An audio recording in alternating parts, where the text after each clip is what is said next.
What is your definition of effective leadership, and what are the key qualities of such a leader? It's a broad definition. Leadership is a process, it's not really a thing. For me, an effective leader is somebody who's prepared to learn. We need a leader to take us where we haven't been before, and of course that means that you're prepared to learn and to be flexible on the way. I think effective leaders ask, don't tell. I think they're okay to not know the answers, and they're okay to ask questions. I think we run into problems when leaders think they know everything, don't take any input, and of course all human beings have a blind spot. In my book on self-leadership, I define self-leaders as being very intentional.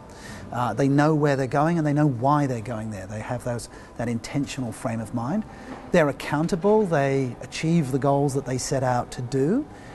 They're flexible and adaptable, and they're resilient. They can take the knockback and keep coming back.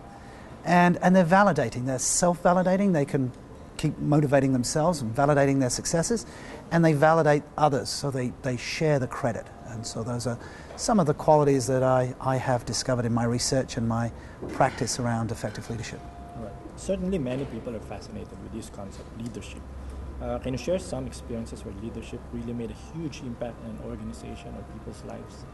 Well, I can only really share the experience from my interaction with leaders and leadership teams that in my role as a consultant. And I over the last couple of years did some work with a pharmaceutical company, global pharmaceutical company, but with their India operation. And I worked with the managing director, who was a real people person in the sense that he believed in developing his leaders. And we ran what we called a Gen Next program, the Generation Next leaders. And so we started that with his immediate direct reports and then cascaded that to their direct reports, so that organization had a pool of talent. So when a merger and acquisition occurred, they had leaders ready to go into that merger and acquisition who we developed and trained and coached and mentored. Now, that was a great example where these people felt a sense of ownership. They knew that they had a clear path, that this leader was prepared to roll up his sleeves and turn up at some of the learning and development activities that we created, and really role model out that leaders are learners and that they're prepared to ask questions. If you were to name your top 5 leaders, living or otherwise, everyone should look up to, who would they be and why? Top 5. The question becomes, leader against what criteria? I believe that we all have some level of clay feet. Any leader you pick, has some level of weakness. But my top 2 are always Nelson Mandela, for his resilience and his forgiveness. Spending 27 years incarcerated and then coming out and stepping up to a leadership position without acrimony, without revenge, I think was tremendous. Gandhi would always be number 2 in terms of he led a nation, resisted the British without any arms or official power position, and I think he really demonstrated, creating a movement from that perspective.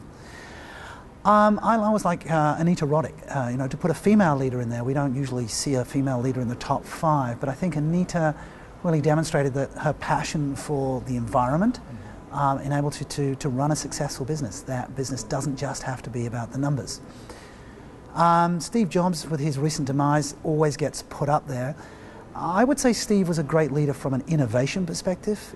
He took other people's ideas and commercialized them incredibly well. As a people leader, not so good. All right, not so good. But so we have to say this person is a leader because. And then I guess number 5 on my list would be, I'd say Richard Branson, because of his bringing fun to business, that he sets himself huge challenges and then tries to achieve them. That if a business isn't fun, he doesn't want to be involved. If it fails, he learns, picks himself up, and continues to move on. So, I guess those are my top 5. But that means that I've probably left out a lot of very good leaders that I should have included. Right, but those are very, very good lists. Please talk about Self-Leadership International, and how do you think a corporate mission can help improve SSO leaders in today? Okay, so for me, Self-Leadership International is the consulting business that is based on my methodology that I've been researching over the last 10 years, that unless you can lead yourself, you really don't have any business leading other people. So You know, the work that we do in terms of creating solutions to problems for organizations is very much around creating a culture where people can step up, have an authentic voice, be able to contribute their ideas and their energy to an organization's objectives. So very much working around what are they responsible for, taking ownership, and what are they responsible to, the accountability piece. And the work that I do with my clients is very much about helping the leaders and the followers to be able to have that conversation. What are you responsible for?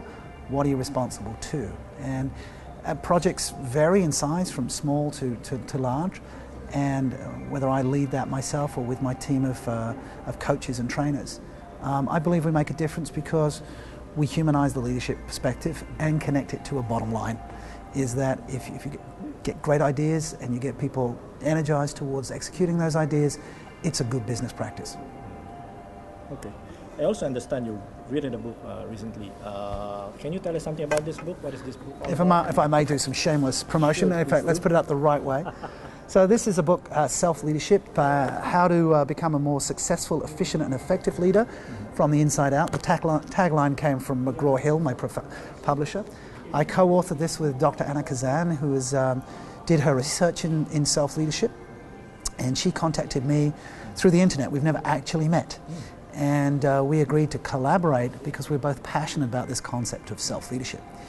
And so this book is the models and theory of self-leadership, and it includes the research that Anna has done and the stories from the practical consulting work that I've done with companies that gives you a roadmap on how you can become a self-leader and how you can develop self-leaders within your team or organization. That's the purpose of the book.